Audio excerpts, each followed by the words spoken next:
I see you and me keep passing by like ships in the night, we never collide. No One Compares to You came about from our good friend Jake Torrey and his buddy Matt Matosic, and they're amazing writers. One of them works with this guy named Lav, super talented guy, and they wrote this idea, you know, No One Compares to You, and it was basically like a general statement and like a couple ideas for verses and pre-hooks and melodies and stuff like that, but it was very loosely a song. It wasn't really there yet, and it was a very acoustic song at first. So when Jake brought it to us, we were very excited. We definitely saw the potential of it, yeah. And we, especially the hook. Like I knew the whole hook concept. I mean, Jack and I were also going, I feel like, through what the song is explaining at the time, both in our own respective rights. And so that's why the hook that they had at this time really kind of hit home with us. Definitely. And yeah, I totally heard G's voice on that, and so we got in and cut that, and then started filling in the verse pieces. You know, figured out where I would sound best on it because I don't really sing that much. I'm not really a singer. That's more of his. You know, I let him do that stuff. That you do,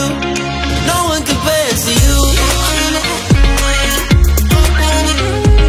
I feel like on top of just adding vocals to a song, one of the big parts for us was adding the production, because when we first got it, it was a very acoustic-driven song, you know.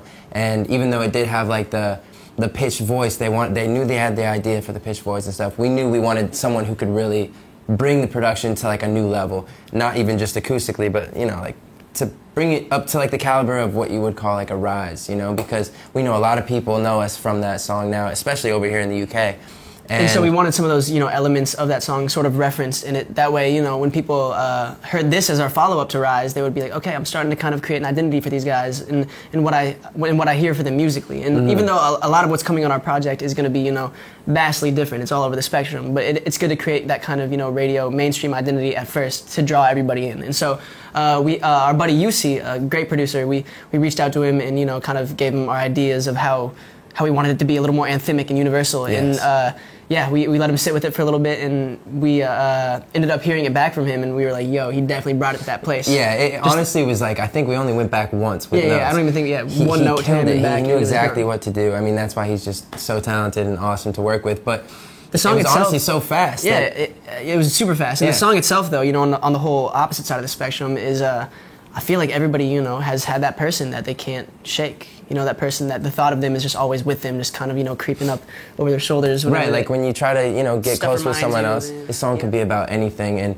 you can take it any way you want. It doesn't have to be like someone, you know, like a significant other. I mean, you could be missing, like a family member. You know, you could be missing your pet for all we know. It could be anything. So it's all up for interpretation. But at the end of the day, I think Jack and I just realized how universal it was. That's sort of why we decided to go with this one for, you know, the lead radio single on this upcoming project.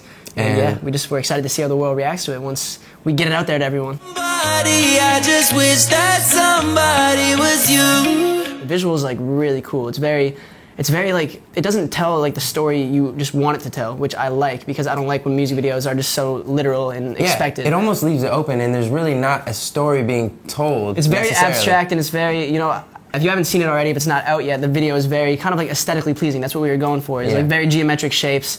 The color palettes, you know, they transition very like properly into each other. It's hard to really explain, but once you see it, you'll understand what we're talking about. And at the same time, we have another video for this same song. Like, just because we have so many creative ideas, but we can't lay our finger on just one of them, so we have like multiple video ideas that we're messing with and working on right now just for this one song. I think we're filming one in London actually this Saturday, if I'm not mistaken, like a different type of, you know, lifestyle performance video as opposed to you know, the abstract aesthetic video that we made for the actual official music video. And so I think it's good to just, you know, have a lot of content lined up in a bunch of different ways to